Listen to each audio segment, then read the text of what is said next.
Hello, I'm Mrs. Pilkington and I'm going to take you through a quick taster lesson for History A-Level. Okay, there'll be a point where you can pause the video and have a go at doing some of the tasks by yourself, or just carry on reading through if you want to. So first of all, what impressions do you have of this man? So just have a look what's going on here. Yes, he's dressed really smartly, but he has a number around his neck, suggesting he's been treated as a criminal. In here, I'm sure you're recognising him now if you haven't. He's speaking to a large crowd, suggesting he's really popular, certainly famous, possibly influential as well. Here we see him and he is preaching. So he's kind of, look at the robes that he's wearing. He's actually dressed as a minister. He was a Baptist minister. You might even infer, some of you, that he was an academic, but here certainly he is preaching, suggesting he's good at speaking. Here you see, on the right, this is President Kennedy in America. So the fact that this man is in the same presence as him suggests again he's influential, he's powerful, and that he has certainly potentially having an impact. And finally here, another different image. He's shown as a bit of a family man. Okay, so here we have Martin Luther King. Possible different conclusions about him. Was a criminal? Was he influential, religious, family man, for example?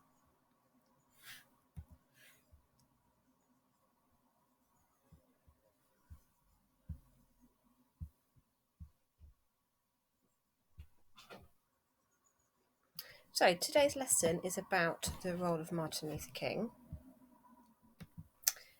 And the aim really is to just give a bit of an introduction to his role in the civil rights movement. This overlaps with paper 2 of the History A-Level. We're going to think about looking at evaluating historical evidence, which is one of the key skills for paper 2 and paper 3, where we look at witchcraft, and begin to form a judgment on the impact of King and assess some historical interpretations of him. So, first interpretation, it's not really historical because it's a contemporary opinion of him. You can see that we have an extract from an interview between a journalist and Malcolm X. So some of you might have heard of Malcolm X, kind of one of the other key leaders of the civil rights movement, but associated with the Black Power movement. So you could research that if you want to find out a bit more. So he says Martin Luther King is just a 20th century or modern Uncle Tom or religious Uncle Tom, who is doing the same thing today to keep Negroes defenceless in the face of attack that Uncle Tom did on the plantation to keep those Negroes defenceless in the face of the attack of the Klan in that day. So he's been quite critical. He's saying that he's actually weakening African Americans. The goal of Dr. Martin Luther King is to give Negroes a chance to sit in a segregated restaurant beside the same white man who has brutalised them for 400 years. The goal of Martin Luther King is to get the Negroes to forgive the people who have brutalised them for 400 years by lulling them to sleep and making them forget what those whites have done to them. But the masses of black people today don't go for what Martin Luther King is putting down. So here we have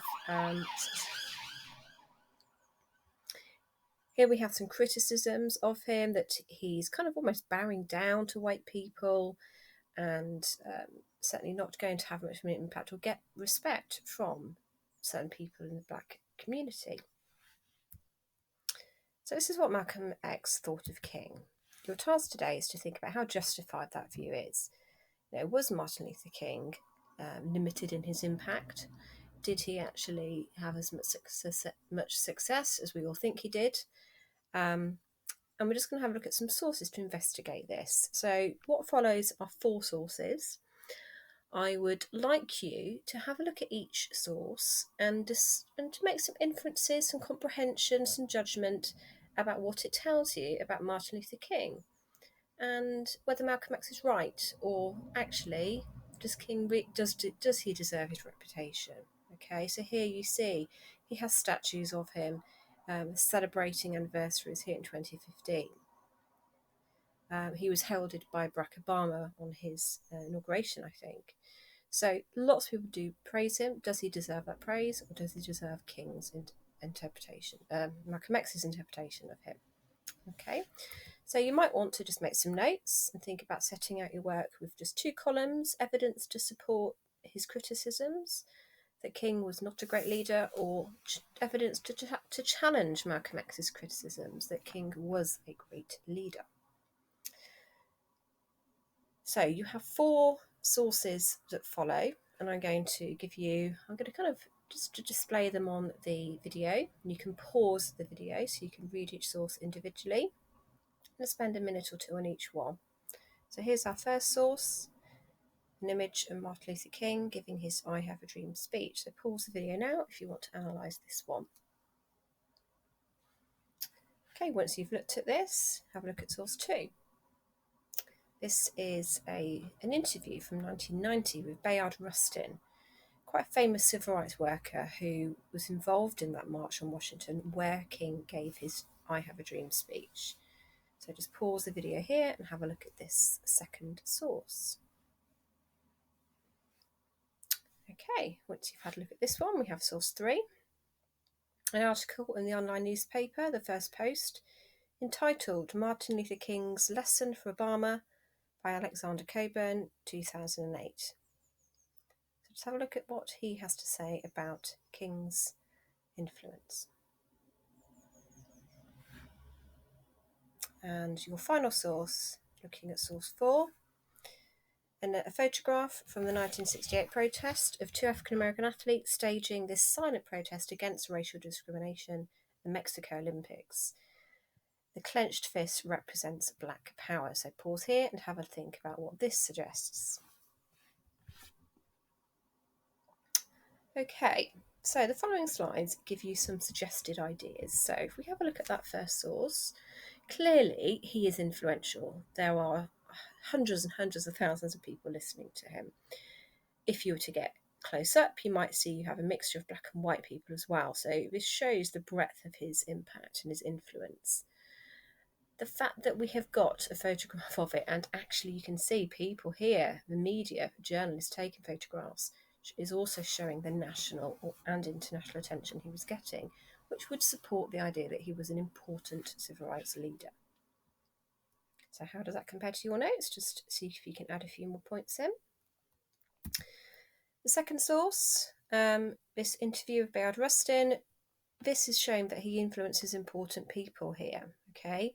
His speech powerfully expressed the protesters' desire for change after the march, when Kennedy, the president, met those who had resisted the bill before the march. So this is the civil rights bill that Kennedy had been trying to get through Congress. It had been resisted. After the march on Washington, Kennedy met those people and made it clear he was now prepared to put his weight behind the bill. He has managed to get the top level support for civil rights change. The third source, an article from the online newspaper. This is suggesting that actually he's failed. He's failed to change the system. King said, I want you to know tonight we will get to the promised land. 40 years on, when the source was written, history has not vindicated King. America is still disfigured by racial injustice. So in the long term, he can't have had that much importance because, as we see very recently with the George Floyd death, it is clearly still embedded in certain areas of American society. And here, again, another source suggesting that Malcolm X was right, that, here we have an international event, the Olympics. Another group, the Black Power movement, are here showing their protest, and also in a silent way. Okay, a lot of people associate Black Power with the violent protest, which they did advocate. In reality, not a great deal actually happened. The Black Panther Party were particularly violent. You could look into them if you wanted to find out more.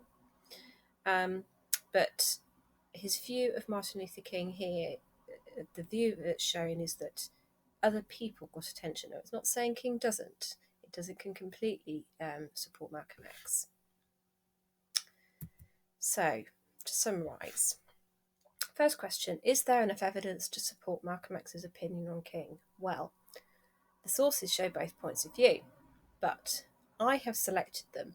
In reality, in a lesson, we might look at a wider range of sources, and the more you look at, the better informed your judgment would be. What I've given you is very selected, and maybe I've got a bias. I like King more than Malcolm X, or for example, and maybe I've selected certain sources for you. Okay, so even that process adds a level of difference for the judgment. You need to consider if the evidence is credible. So looking at the provenance of the source, which is something we'd look at in exams as well.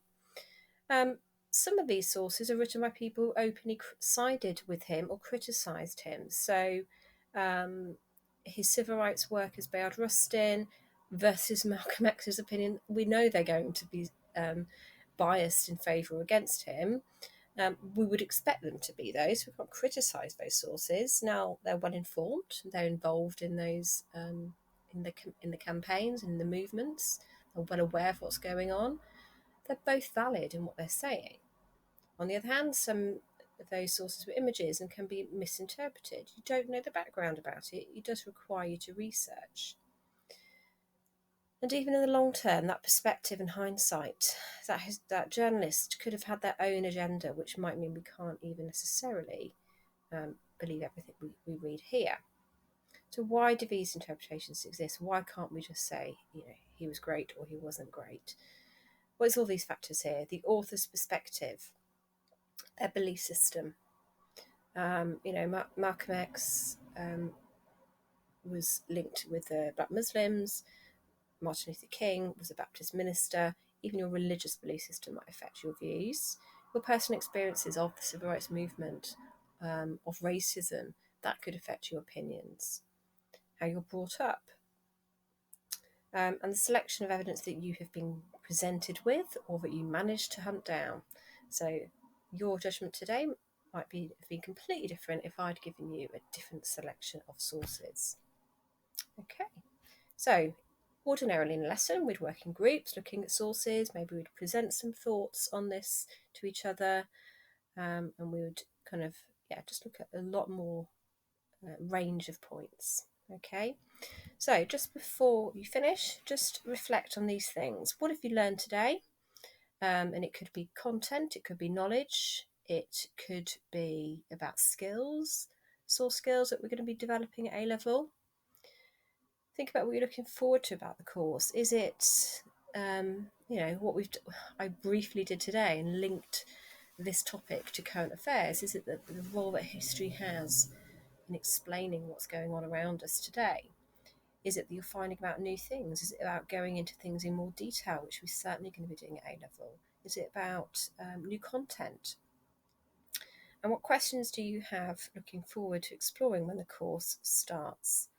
So is it the debates about the significance of King versus Malcolm X, for example? Is it about the nature of history? Why interpretations exist, for example? Okay, so thank you very much, everyone, and I look forward to seeing you in September.